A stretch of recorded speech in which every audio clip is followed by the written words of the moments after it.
Dans cette vidéo, nous allons effectuer un exercice sur les suites. Plus particulièrement, ça va être l'étude d'une suite arithmético-géométrique, donc un exercice assez classique du chapitre. Et à la fin de la question 3, on aura un petit peu de calcul de somme et calcul de limite. Alors, commençons par notre suite UN, définie pour tout entier naturel n par un plus 1 égale moins 1 demi de un plus 15, et par le terme initial u0 égale moins 2. Alors je vais recopier quand même la formule générale, histoire qu'on l'ait. Moins 1 demi, je vais faire moins 0,5 un plus 15 pour du coup tout entier n positif. Première question, calculer U1, U2, U3, donc c'est assez simple. Je sais que U0 égale moins 2, j'ai juste à appliquer la formule ici. Donc pour trouver U1, c'est la formule en n égale 0, ça me donne moins 0,5 fois U0 plus 15. Donc moins 0,5 fois moins 2 plus 15. Alors moins 0,5 fois moins 2 ça fait 1, et 1 plus 15 ça fait 16. Donc U1 vaut 16. U2, bien, ça va être moins 0,5 fois U1 cette fois, plus 15. Donc moins 0,5 fois ce que je viens de trouver, c'est-à-dire 16 plus 15. Alors moins 0,5 fois 16, ça fait moins 8, et moins 8 plus 15, ça fait 7. U3 va être égal à moins 0,5 fois U2 plus 15, c'est-à-dire moins 0,5 fois 7 plus 15, c'est-à-dire, alors moins 0,5 fois 7, ça fait moins 3,5, et donc 15 moins 3,5, ça fait 11,5. On va passer à la question 2, où on introduit une nouvelle suite Vn définie par un moins 10, donc bon, pour tout entier naturel n a priori, et on nous demande dans la question A de montrer que la suite Vn est une suite géométrique de raison moins 1,5, c'est du grand classique dans l'étude des suites arithmético-géométriques. On introduit une deuxième suite qui va être géométrique. Pour montrer qu'elle est géométrique, il faut montrer que Vn plus 1 s'écrit quelque chose fois Vn. Et ce quelque chose, ça sera la raison. Donc on est parti, on calcule Vn plus 1 et on veut l'exprimer en fonction de Vn. La stratégie est importante, on veut Vn plus 1 égale quelque chose fois Vn. Alors, pour arriver à ça, eh bien, on va utiliser les formules qu'on connaît. On sait que Vn c'est un moins 10, donc Vn plus 1 c'est un plus 1 moins 10. Et un plus 1, d'après la formule qui est là-haut, c'est moins 0,5 fois un plus 15. Je recopie le moins 10, ce qui donne au final moins 0,5 fois un plus 5. Bon, là j'ai Vn plus 1 en fonction de un, il ne manque plus qu'une étape pour faire apparaître du Vn, et l'étape, ça consiste à prendre la formule qui est là, puisque Vn c'est un-10, ça veut dire que un c'est Vn plus 10. Ça c'est une astuce classique qu'on a à chaque fois dans les exos sur les suites arithmético-géométriques. On écrit la relation dans l'autre sens pour exprimer un en fonction de Vn, et du coup on va pouvoir injecter ça dans notre calcul.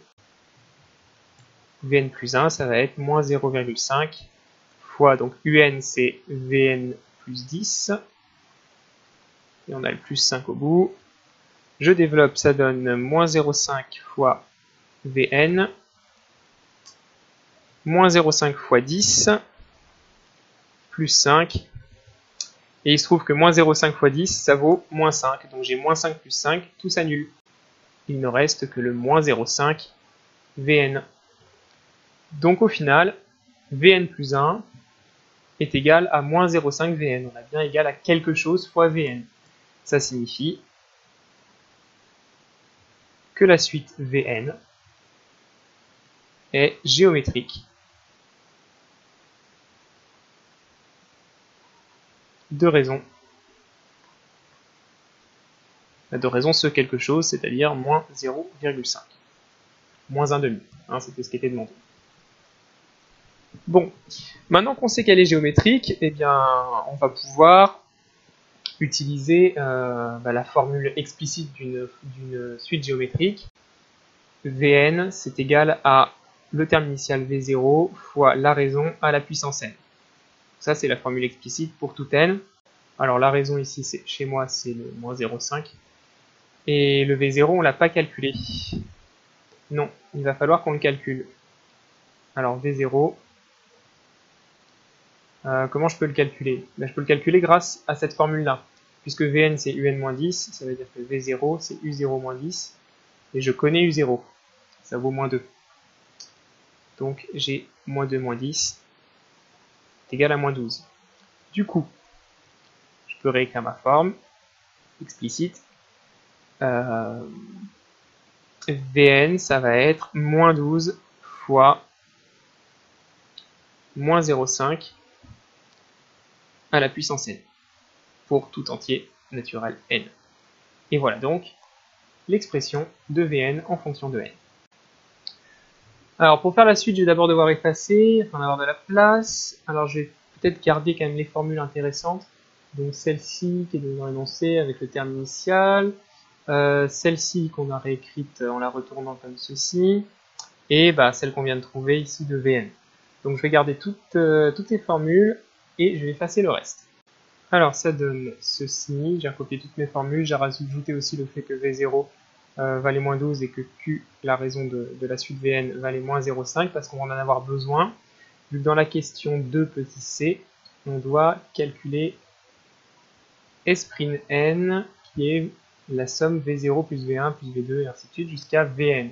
Donc il y a n plus un terme, c'est la somme des n plus 1 premiers termes de la suite Vn.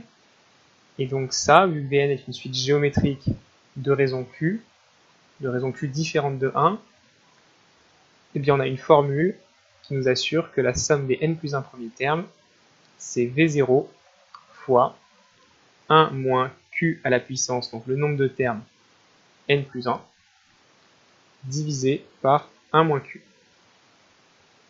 Alors je vais remplacer par les quelques valeurs que je connais. Le V0 c'est moins 12, fois 1 moins 0,5 à la puissance n plus 1.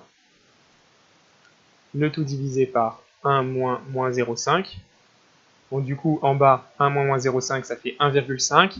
Donc j'ai moins 12 divisé par 1,5, ça fait moins 8. Ce qui fait qu'à l'arrivée, j'ai moins 8, facteur de 1 moins 0,5 à la puissance n plus 1. Je ne peux pas simplifier plus que ça. Ça nous donne en tout cas Sn' en fonction de n. Et on va passer du coup à la question 3a, exprimer un en fonction de n. Ah oui, on ne l'avait pas fait. Oui, puisqu'on connaît Vn en fonction de n, et qu'on sait que Un c'est Vn plus 10, eh bien Un, Vn plus 10, ça va être moins 12 fois moins 0,5 à la puissance n plus 10. Donc ça pour tout entier naturel n. Alors dans la question petit b, on nous demande de calculer Sn cette fois, qui va être la somme des n plus 1 premiers termes de Un. Sn c'est U0 plus U1 plus U2 et ainsi de suite jusqu'à plus Un. Donc je vais avoir besoin de la somme des n premiers termes de Vn en fait. Je vais utiliser cette formule là, Un égale Vn plus 10, et je vais remplacer pour chaque terme. Vu que Un c'est Vn plus 10, en fait U0 ça va être V0 plus 10. Donc j'ai V0 plus 10 plus V1 plus 10 plus V2 plus 10 et ainsi de suite jusqu'à plus Vn plus 10. Donc en fait, j'ai quoi qui apparaît? J'ai V0 plus V1 plus V2 et ainsi de suite jusqu'à plus Vn. Et j'ai plus 10, plus 10, plus 10, plus 10, plus 10 et ainsi de suite. Et combien de fois on ajoute 10? On l'ajoute autant de fois qu'il y a de termes. Et il y a combien de termes? Il y en a n plus 1. Donc n plus une fois 10. Et cette somme-là, V0 plus V1 plus V2 jusqu'à plus Vn, c'est justement Sn', donc on l'a calculé. Alors je vais noter que ça c'est Sn', et donc ça vaut moins 8 fois 1 moins 0,5 à la puissance n, plus 10 facteurs de n plus 1. Bon, on va tout effacer pour répondre maintenant à la question 3c. Vu qu'on sait maintenant que Sn, c'est 16 formules en fonction de n, donc une formule un petit peu compliquée, on nous demande de déterminer la limite de la suite Sn. On va voir que ça tend vers plus l'infini a priori. Alors parce qu'en fait, le moins 0,5 à la puissance n, ici quand n va être très très grand, ça va être tout petit. Alors pourquoi ça va être tout petit? Parce que, non, tout simplement parce que moins 0,5 c'est un nombre qui est entre moins 1 et 1. Donc quand on le multiplie par lui-même autant de fois qu'on veut, donc n fois par lui-même, ça va donner des choses de plus en plus petites. Hein, on peut vérifier rapidement hein, pour le début. Hein. Moins 0,5 au carré, ça fait moins 1,5 fois moins 1,5, ça fait 1 quart, donc 0,25. Moins 0,5 au cube, bah, ça va être le précédent fois moins 0,5. Donc du coup ça fait moins 0,125. De même, à la puissance 4, ça va donner 0,0625. Et ainsi de suite en fait. On se rapproche de plus en plus de 0, ça devient de plus en plus petit. Donc si je reprends ma formule de Sn,